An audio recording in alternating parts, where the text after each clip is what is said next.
Here's Brody Brazil. Hey everybody, welcome back to the YouTube channel, and happy holidays, by the way. I'm so glad that you're here. I wanted to do something just a little bit different today, and hopefully special, by taking you behind the scenes of this space, the home studio where I make so many videos, and thankfully, I'm so fortunate that so many of you are actually out there watching them. When I put this thing together back in 2018, I had no idea if it would make sense or not, or what it would look like. Turns out over the years, it's been more valuable. 2020, I did an entire baseball season from this home studio, and nowadays I make YouTube content on a pretty regular basis.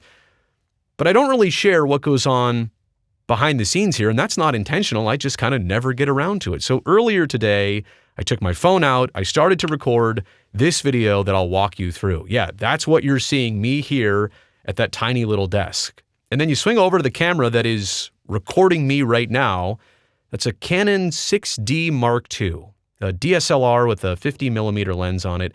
It's not by any means the newest technology or optics with a camera, but it does a solid job. It's got a full-frame sensor on that camera, and hopefully it makes a nice picture here, kind of the main camera angle for the home studio. And then right below it is a monitor, which usually, like right now, I'm seeing myself on it, but when I was doing this video, it had my computer screen on that monitor. I actually have the choice and option to punch in any different source I want to see in that little screen under the camera. Sometimes I could even put text or something I want to talk about or the presentation right on the video.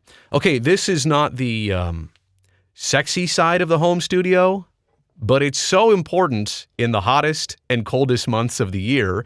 Obviously, we're here in my house, but this room gets a little bit cold. So I've got the heater. I've also got air conditioning for the summer. I also have an air purifier because clean air just feels and even smells nice during long portions of live streaming. I'm in here for a couple hours straight. Those do all make noise, so I have to be cautious about when and where I use them. But yeah, heating, cooling, and cleaning the air, very important parts of the home studio that you'll never see until now here behind the scenes. Okay, there I have kind of the trio of monitors. I've also got some other stuff. You can see it's a little bit messy in the right-hand side of that screen here. You wouldn't know it, right? Based on this, I try and keep this part all clean. Also, even this part generally clean, but that's what you're seeing behind me is that shelf area. And so I've got three monitors there. One on the top left is a multi-view. That's what I'm looking at right now. I can take a look at all my different sources there, what I have access to, what I can cut to next. Top right is actually a monitor that I can change. Right now, it's just on a clock. You're seeing it was 10:46 in the morning as I recorded this. But I can also put like live television, like cable television on there. So if I want to watch a game and live stream during that game, I can watch it there. And then on the bottom, that's also the same view you saw earlier on my computer screen.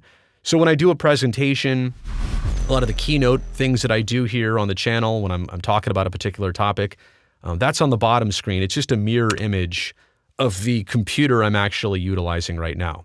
We swing over here behind the desk and you can see like literally what's in front of me right now, a couple different things, but we'll begin with that.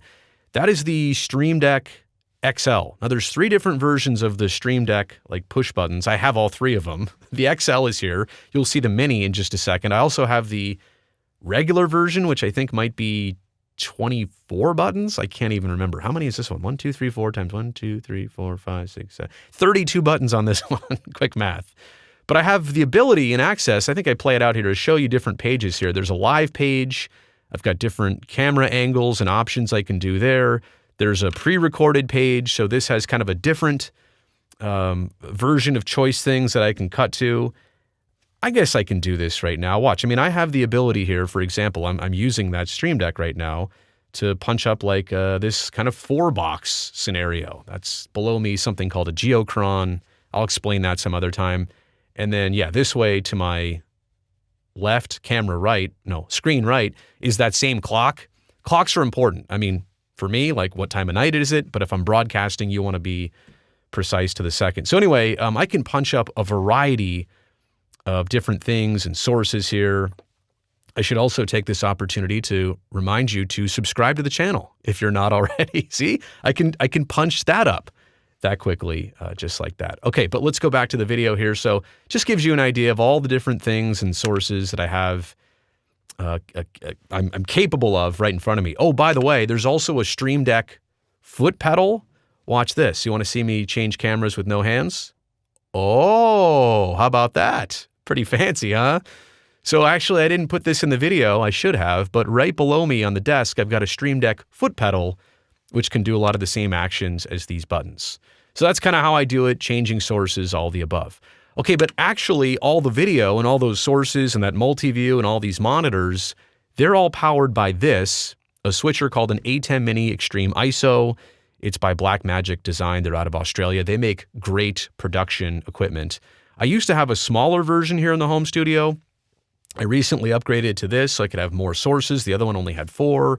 It could only control 1 output monitor. This one does 2. Anyway, it goes to show you when people are so generous on the super chat, when I do live streams, or when they give thanks down below with donations to the channel.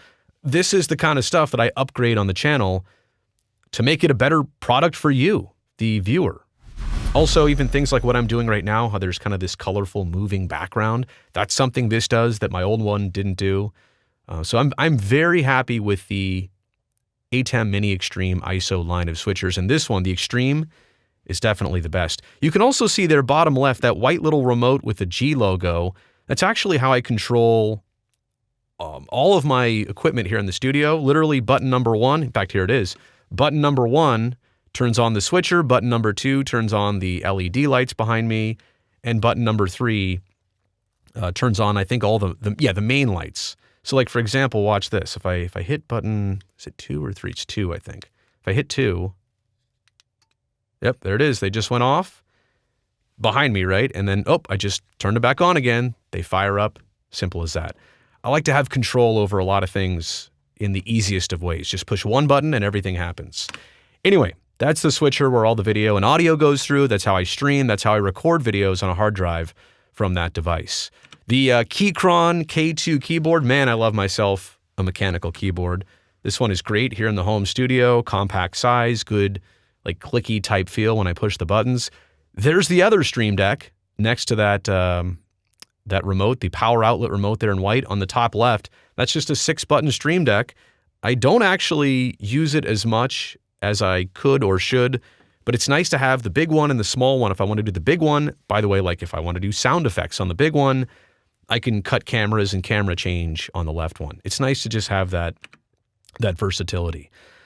Okay, what's next here? I believe it's probably, the Universal Audio Apollo Twin X. Everything you're hearing right now recorded is going through that device. It's being processed through that Apollo Twin X. I guess I'll make a different video sometime if you're really into the nuts and bolts of that. But all the audio that I do, it's got compression, it's got EQ, it's got something called expansion, so that when I'm quiet, everything else is too. It's part of the microphone setup that I utilize here, and I think that's probably what's next. Is this microphone that's a Neumann U87 AI. Not gonna lie, it is tremendous overkill for a YouTube channel. I mean, this is a microphone that some of your favorite artists and musicians use to record their next album. High-profile national radio DJs use this microphone. It's been around for 50 years, 60 years. I don't even remember the exact amount of decades, but like literally unchanged for so long. A legendary mic, kind of a forever mic, if you will. I don't even plan to buy another one ever. Like, I'll keep this exact mic forever. It'll probably outlast me. In fact, for the price you pay for one, yeah, I hope it does outlast me. But I'm so fortunate to have something that sounds really good here in the home studio. All of that, so there's the Apollo on the right, but all the audio eventually goes through my Soundcraft mixer, which is right here to the left of me. I try and keep this close so that I can add in music and sound effects and things when I need. I can also route different sources. I can do something called a mix minus. I realize a lot of this is technical terms, but this audio desk and this mixer allows me so much flexibility in things that I can or cannot do. Sometimes people will say, can you do this from your home studio? And I say, let me think about it. Can I do this? Yes, I absolutely can. Flexibility is the name of the game here in a home studio situation. I also want to share with you the headphones I use. Beyerdynamic DT770 Pros. I've literally been using this pair, this model, 4 or 5 years now. In fact, to the point where probably should clean out the ear pads, right? Should probably, it's just a lot of hundreds of hours of wearing these probably, sometimes even perspiring a little bit when it gets hot in here. But I love biodynamic headphones. The 770s for recording in a situation like this are literally masterful. Okay, everybody always asks me about all the audio gear over my left shoulder here. And what you're seeing top to bottom are a couple different things. And I guess I could show you over here too. There's a DBX 286S, there's a 266XS, a 286S. There's also this American Audio DB display, which everybody always comments like, ooh, is that real? What's that doing?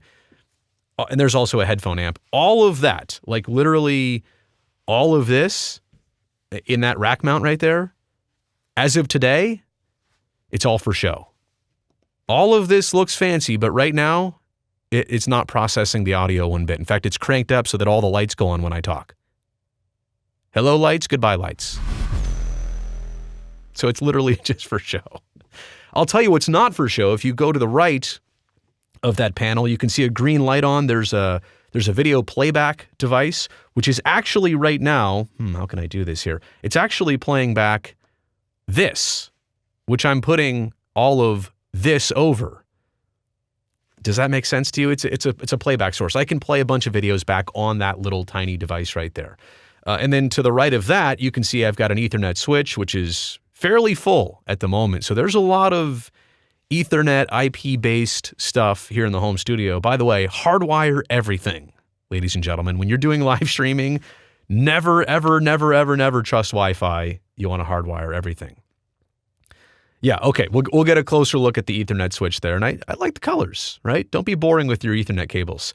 Oh, there is the GoPro camera. In fact, you want to see that? Here's the view from it. There's a view from it, and then there's the actual camera right there.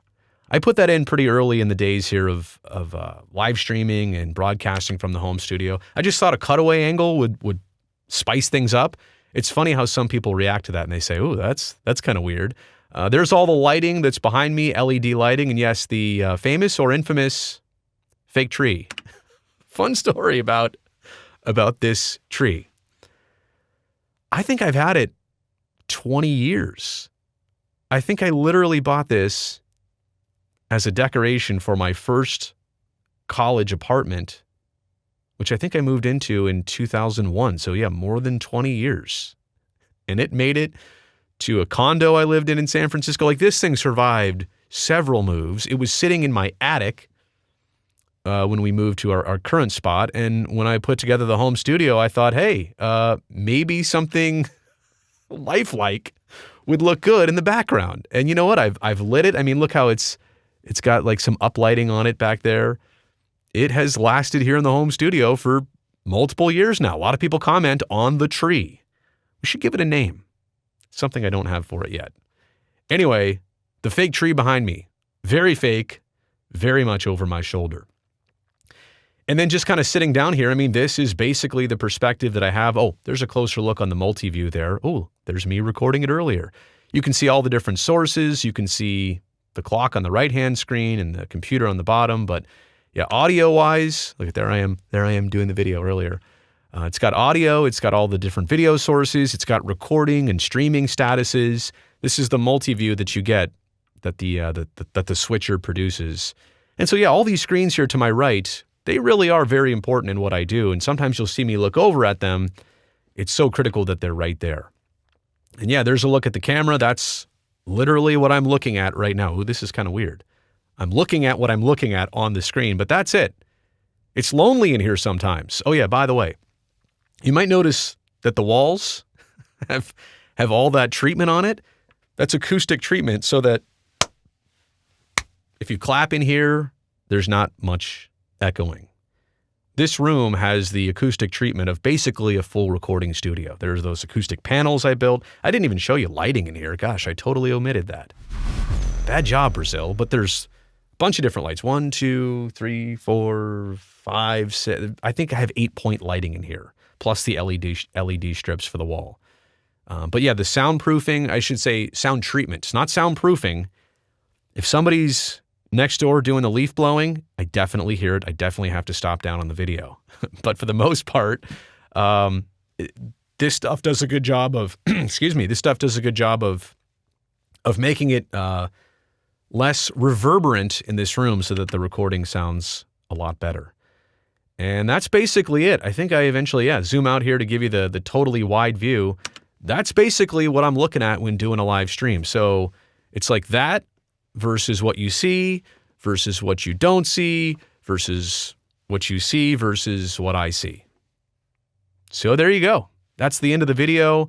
Again, maybe some of you found this interesting. Other of you have checked out long ago. I appreciate anybody who wanted to stick around for any duration on that and was just curious. And by the way, I should link to it either above or below. I also have a totally separate YouTube channel called Home Studio Pro. Haven't posted there regularly enough, but I will get back to that in the near future.